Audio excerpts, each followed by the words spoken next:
बेथ' बोसोरै जाबाय थायो माने बाथौ गौथुमा जेब्लायबो गावसिनि कनफारेन्सखौ बोसोरफ्रोमबो खुङो बे हिसाबै एबार बे थेलामारियाव खुंदों आरो बिनि गेजेरजों जोंनि बर' समाजाव इसोरखौ सिबिनायजों लोगोसे धोरोमारि बिथिंजों जोंनि समाजनि जेफोर आसार खान्थि दं बेफोरखौ लाखिलायनानै खौसेयै समाजखौ दैदेनलांनायाव गोबां बिहोमा होबोबाय थादों। आं सानो बे जथुम्मायावबो गोबां बेबायदि माखासे बाथ्राया जायगा मोनगोन जेराव जोंहा फोसाबनांगौनि बाथ्रा दङ आरो बेवहाय सावरायलायनानै थांखि लायोब्ला माने जोंनि मोनफ्रोमबो गामियावनो बे थांखिफोरखौ जुदि मानिनानै सोलिलायोबा आं सानो आब्रुथि गोनां मोनसे बर' समाज बाथौआरि समाज थारैनो दानो हागोन आरो बेयो जोबोद गोनां सम सम बेफोरखौ सावरायबाय थानाया। आथिखालाव बयनिख्रुइबो गोनांसिना जाहैबाय जोङो बोरैहाय माने धोरोमारि बिथिंजों गावखौनो गाव सोदांनानै मोजां आखल आखुनिफ्राय लानानै नेमखान्थिफोरखौ मानिनानै गुबुनफोरखौ दुखु होआजासे गावहा खुनु मोनसे सार्थआव हायाजासे जों बोरैहाय सोलिनो हायो बे बयनिख्रुइबो गोनांथार आरो बेफोर गुनखौ जों मोननांगौबा धोरोमारि बिथिङाव जेफोर सावरायनाय जायो धोरोमारि माने मा होनो फोथाराव धोरोमनि फोथाराव जायफोर बाथ्रा धोरोमनिफ्राय फोरोंनाय दं फोरोंथाय दं जोंनि जिउआव जों माबोरै सोलिनांगौ बेफोरखौ जों बेनि गेजेरजोंसो मोननो हायो। ओंखायनो बे जथुम्मानि बायदिसिना हाबाफारि लानानै जिथु सावरायनाय आं सानो बे सावरायनाया जोंनि दानि गोदान जोलै गोदान लाइमोनफोरनावबो गोबांथार माने जिउआव माने मा होनो बिदिखौ मदद जागोन आं बेखौ मिजिंथियो। नैबे जथुम्मानि गेजेरजों बाथौइज्म लिरनो मोननायनि आसा खालामनाय जादों। जथुम्माजोंथ' बाथौइज्मखौ लिरनो मोना। बाथौइज्मा जाहैबाय जोंनि बाथौ धोरोमखौ सिबिनायनि बायदिसिना नेमखान्थि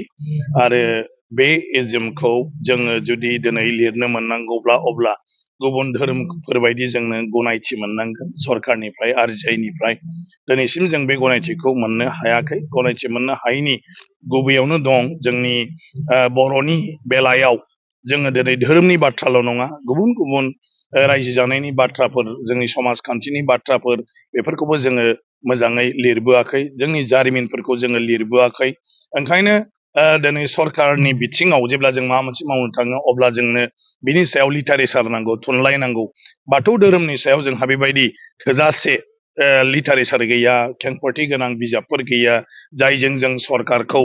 माने दान्दिसेयैनो माने कनभिन्स खालामनो हायो। दिनै जोंनि धोरोमखौ दासो लासै लासै गोबाङानो मोनथिदों गोबाङानो फैदों गोबाङानो नायफैदों।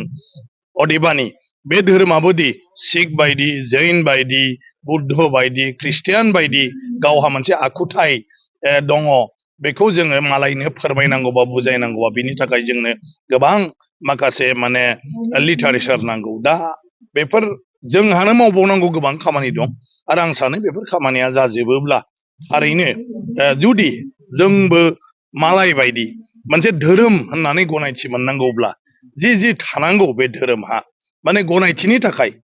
आं सानो थारैनो मोनगोन। आरो बेखौ जेब्लासिम जों फुलफिल खालामनो हाया अब्लासिमथ'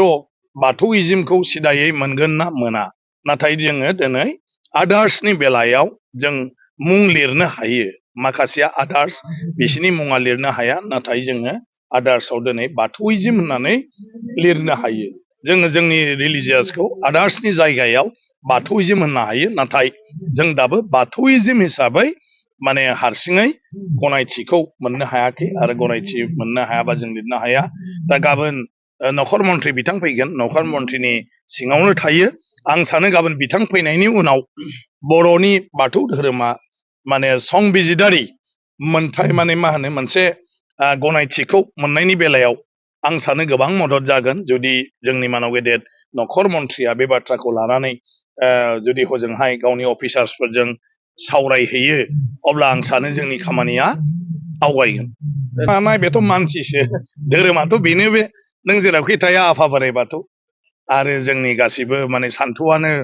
एखे। नाथाय मानसिखौथ' जोङो खौसे खालामनो हानांगौना गोब्राब। बे जाहैबाय साफा साफा व्यक्तिनि गावबा गावनि सानस्रि सान्थौजों खावलायनोल' हायो जे धोरोमखौ लानानै जोंनि गेजेराव गुबुन गुबुन जालायलायनो नाङा। ओमफ्राय सिबिनायनि बेलायाव सोर माबोरै मा सिबिलायबाय थायो बे आलादा बाथ्रा नाथाय धोरोमनि जिथु सान्थौ बेखौ लानानै इन प्रिन्सिपल जोंनि इसोरा जों जायखौ बुङो बे जाबाय बोराइ बाथौखौ जों मायाव सिबियो सिजौ दंफां गायनानै जाय सिजौआ सिरिबा माखासे सिरिब्रैबो सिजौ दं नाथाय जोंनि सिजौआ सिरिबा जानांगौ बेवहाय जों बेरा दुमनांगौ बेराया बान्दोबा जानांगौ बेवहाय 18टा खुन्था थानांगौ जोंनि 18 गुरु नाथाय बेबो जरा जानांगौ खारन गुरुनि माने मा होनो आइजोफोरखौबो जोङो मान होनांगौ गतिके बेवहाय माखासे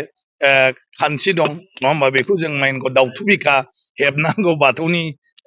दरखङाव बेवहायथ' खुनु फाराग गैया बयनिबो माने गेजेराव नङा होमबा जों आफा बोराइ बाथौखौ सिबिनायनि बेलायाव बिनि उनाव बर'नि आसारा मोनबा बेवहाय रावहाबो फाराग गैया बे आसारखौ लानानैनो गासिबो सोलायो गतिके धोरोमनि जिथु बुंफोरथि खेंफोरथि बेखौ लानानै जों फालिनाय आरो बे फालिनायखौ लानानै जों जेफोर लायो बे गासिबो एखे बेखौ लानानै जोंनि गेजेराव बाथौ धोरोमखौ लानानै डिफारेन्स जानो नाङा नाथाय बे धोरोम सिबियारिया माब्ला मानि थाखाय मा बियो माने आरज गाबो बे बिनि बाथ्रा नङा होमबा दा एग्जाम फैगौ दा बियो माबायदि माने फुजा खालामो बियो मा होनो लोखि फुजा फैयाब्लाबो माइनाव फुजा फैयाब्लाबो कार्तिक गासा फैयाब्लाबो मा फैयाब्लाबोथ' एक्सट्रा फुजा होनांगोन ना होनाङा बियो गतिके गावनि सिस्टेमजों हयथ'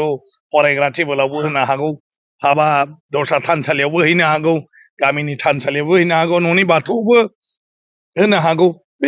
बेनि बाथ्रा बायदिसिना समाव सोर माब्ला माबायदियै इसोरखौ रायख'यो मा राहाजों बेवहाय लारु होयो ना ओंखाम होयो ना गय फाथै होयो